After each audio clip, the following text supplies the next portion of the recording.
दोस्तों, नेशनल अड्डा पर आपका स्वागत है। हम ग्राउंड रिपोर्टिंग कर रहे हैं अभी दिल्ली में। इसी सिलसिले में हम पड़पड़गंज कॉन्स्टिट्यूंसी पहुंचे हैं, जिससे मनीष सिसोदिया जी इससे पहले एमएलए थे। सर, आपका बहुत बहुत स्वागत है। सर, हम सबसे पहले आपसे यही जानना चाहते हैं कि जिस तरह से मनीष सिसोदिया का कार्यकाल गुजरा है, उस पर आप क्या कहना चाहते हैं? मनीष सिसोदिया जी का कोई इसमें दुभाव नहीं कि उनका बहुत अच्छा काम था, बहुत ही कार्यकुशल थे, लेकिन खूबियों के साथ कुछ गलतियां भी होती हैं जिससे उनको जेल भी जाना पड़ा, उनकी वजह से या किसी दूसरे की वजह से। लेकिन जो अब कार्यकाल उसके बाद गुजरा वो कुछ ज़्यादा अच्छा तो नहीं कह सकते। पब्लिक इससे जिनको चाहिए फ्री का उनको तो अच्छा है लगता है, जिनको जो आम पब्लिक है मीडियम वर्ग की उनको कुछ चाहिए नहीं, बल्कि कार्य चाहिए। जो शायद कार्य अब गलियों में ये सब मेन रोडों पे गड्ढे भरे पड़े हैं, खुदे पड़े हैं, उनको भरते हैं, वो फिर उखड़ जाते हैं। तो पानी भरा है, कोई ले पूछने वाला नहीं है। रोड बन रहे हैं, जब तक था चुनाव का चक्कर तब तक उन्होंने बनवाया, फिर उसके बाद उसी तरीके से आम पब्लिक थोड़ा सा परेशान तो हर एक पार्टी में होती है, ऐसी उसकी कोई दिक्कत नहीं है। कांग्रेस में भी थी, बीजेपी तो खैर आई ही नहीं कभी, और आई थी जब तब भी परेशान थे।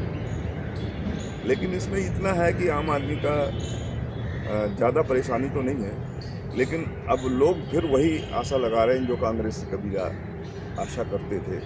सर, मैं ये जानना चाहता हूँ, जिस तरह से मनीष सिसोदिया जी को रिप्लेस किया गया, मतलब आम आदमी के थ्रू, अभी अवध ओझा जी इस कॉन्स्टिट्यूंसी से आए हैं, तो आपको क्या लगता है, कुछ को फ़ायदा या नुकसान क्या होगा? मनीष सिसोदिया को जो चेंज किया गया है, इससे आम आदमी की पार्टी में जो छवि है वो थोड़ी धूमिल हो सकती है, क्योंकि मनीष सिसोदिया जी का एक आचरण अलग ही था। स्वाभाविक है कि ये एक दूसरे को आकर्षित करते थे। बहुत अच्छा बोलना, बहुत अच्छा विचार और बहुत अच्छी कार्य क्षमता उनमें थी। दूसरी सीएम भी आई है, अच्छा काम कर, ऐसी बात नहीं है, लेकिन वो कार्य कुशलता, मैं तो कह रहा हूँ अरविंद केजरीवाल जी भी हैं, लेकिन अगर दोनों को सामने खड़ा किया जाए तो मनीष सिसोदिया जी नंबर 1 पे आ सकते हैं। सर, मैं आपसे ये जानना चाहता हूँ कि इस कॉन्स्टिट्यूंसी में अभी 3 लोग हैं, रवि कुमार नेगी जी हैं, अनिल चौधरी जी हैं और अवध ओझा जी। तो आपके हिसाब से इस बार कौन बाजी मार सकता है? मान लीजिए कांग्रेस से, बीजेपी से या आम आदमी पार्टी से? ये इस क्षेत्र से जहाँ तक मेरा अपना अंदाज़ा है, इस बार ही आम आदमी आना मुश्किल लगता है, और बीजेपी का भी आना लगभग तय नहीं है। तो कांग्रेस आ सकती है सर? कांग्रेस झटका मार सकती है, लेकिन फिर या तो बहुत ही खिंचाव वाला रह सकता है। जैसे अनिल चौधरी जी का भी, मतलब हाँ, पॉलिटिक्स से जुड़ाव बिल्कुल काफ़ी टाइम से बिल्कुल, रहा है। काफ़ी जुड़ाव रहा है, उन्हें काफ़ी अरसे से है। लेकिन जो जो नया चाहते हैं कुछ पब्लिक के, जो नए दौर से आज जैसे बच्चों ने ही पिछले आम आदमी को पार्टी को लाके एक बार उन्होंने इस्तीफा दे दिया, उसके बाद फिर आम आदमी पार्टी आ गई थी, तो ये एक रुझान सा हाँ, है। 28 दिनों में जब आया था। जी जी जी, जी जी। तो ये एक बहुत बड़ी चैलेंजिंग है इस बारी। हम तो पहले भी कह रहे थे, लेकिन इस बारी तो बहुत तगड़ा हिसाब है, कुछ भी हो सकता है ये। अच्छा सर, ओवरऑल देखा जाए तो अब की बार दिल्ली में सरकार किसकी बनने वाली है?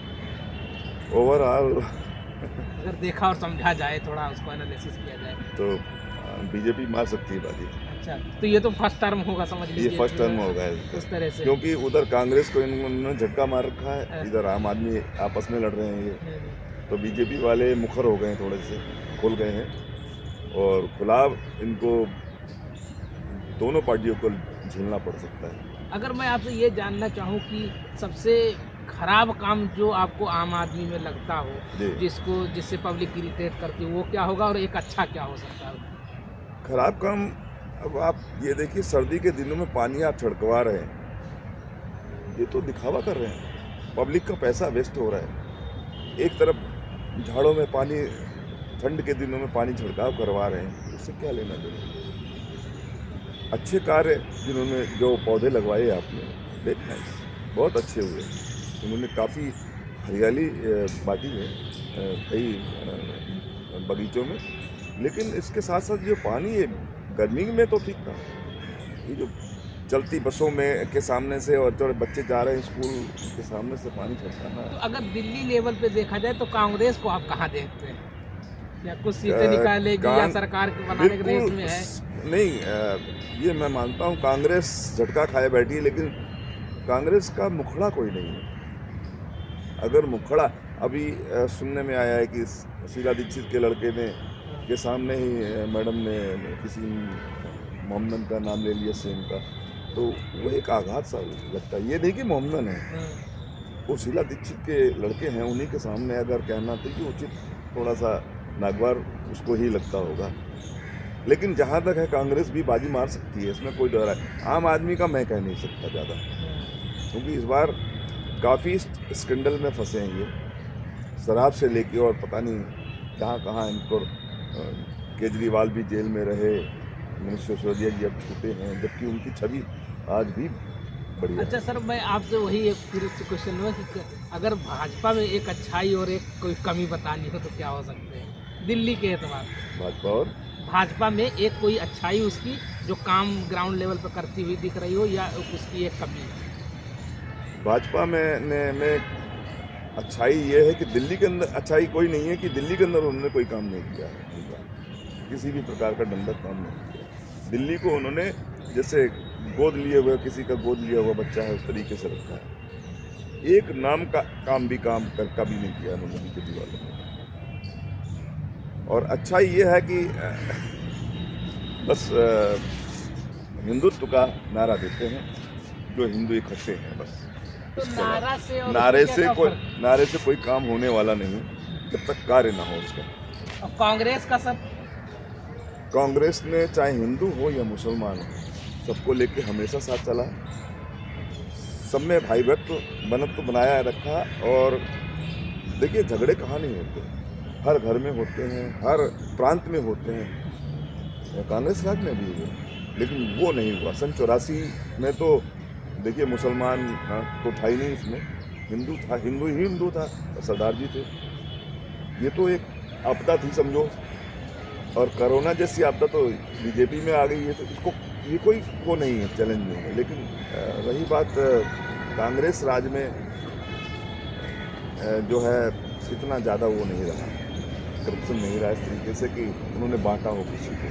तो सर जो जिस तरह से आम आदमी पार्टी की वजूद है, पैदाइश है, वो समझ लीजिए ऐसा दिखाया जाता है कांग्रेस का करप्शन से, उसको आप कैसे देखते हैं? नहीं, हाँ ये कह सकते हैं कांग्रेस के करप्शन से, या उसको करप्शन बता करके। देखिए उससे पहले शीला दीक्षित का राज था, आपने देखा होगा, जो कभी काम नहीं हुआ, वो काम उन्होंने 6 महीने या 1 साल के अंदर फेल होने थे, पूरी दिल्ली चमका के रख दी थी। अब ये चांदनी चौक इस समय बना के रखा है इन्होंने, तो क्या फ़ायदा है? टूट रहे हैं वो, लेकिन जो सड़कें मेन होती थी उनको उसने बनाया शीला दीक्षित। ये नहीं कि खाली चांदनी चौक हमने चमकाया, चांदनी चौक तो जो कुछ था वो तो कर ही था उन्होंने। पूरी पुरानी दिल्ली से लेकर नई दिल्ली, पूरा एरिया दिल्ली का चमका के रखा था इंदिरा गांधी ने, शीला दीक्षित ने। सर मैं आपको थोड़ा सा ये जानना चाहता हूँ कि अगर आपको कोई यूथ कोई आज के वोटर्स को कोई मैसेज देना हो तो क्या होगा? मैं तो यही मैसेज दूंगा जनाब कि अपने विवेक का पूरा टटोलिए अंदर और मंतक कीजिए, जो आपको लगता है कि आपके दिमाग के हिसाब से, आपके दिल के हिसाब से कार्य कर रहा है, तो उसको वोट दीजिए। अगर आपकी बाउंड्री के अंदर वो वोट देने लायक है, अन्यथा नाटो को कर दीजिए, नोटा कर दीजिए। तो दोस्तों हम पड़पड़गंज कॉन्स्टिट्यूंसी में हैं, सर से हमने खुल करके बात की और सारे क्वेश्चन के आंसर आपने किए हैं। ऐसे ही हम दिल्ली कवर कर रहे हैं, नेशनल अड्डा पर आप लगे रहें। Thank you very much.